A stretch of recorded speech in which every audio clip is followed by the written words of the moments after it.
Hi guys, সৰিয়হ লৈ লৈছোঁ মাছৰ তৰকাৰী বনাবৰ কাৰণে। পানীত ধুনীয়াকৈ তিয়াই থৈ দিলোঁ 20 মিনিটমান সময়। আনফালে ধুনীয়া কৰি কেৰাহী বহাই দি জিৰাখিনি ভাজি ল'বৰ কাৰণে পকা জলকীয়া 5টা দি দিলোঁ। মিক্সিত দি এতিয়া পিছা হৈ গ'ল। আনফালে তেল দি পিঁয়াজ দি হালধিৰ গুড়ি অকণমান দি পিচি লোৱা আদা নহৰুখিনি দিলোঁ। কালাৰটো ক'লা হৈছে, মছলা চামুচ দি লাৰিছোঁ বাবে। আলুখিনিও দি দিলোঁ কাটি থৈ দিয়া।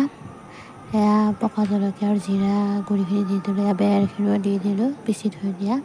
গৰম মছলা অকণমান দি দিলোঁ। দি এতিয়া মিট মছলা অকণমান দি দিলোঁ। এইফালে সোৱাদ অনুযায়ী নিমখ দি দিলোঁ। দি এতিয়া ধুনীয়াকৈ ঢাকনিটো লগাই দি কেঁচা জলকীয়া দুটা কাটি দিলোঁ। হৈ গ'ল মাছ।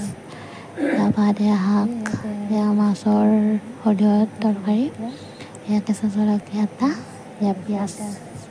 এতিয়া খাই দিলে হ'ব, বাই।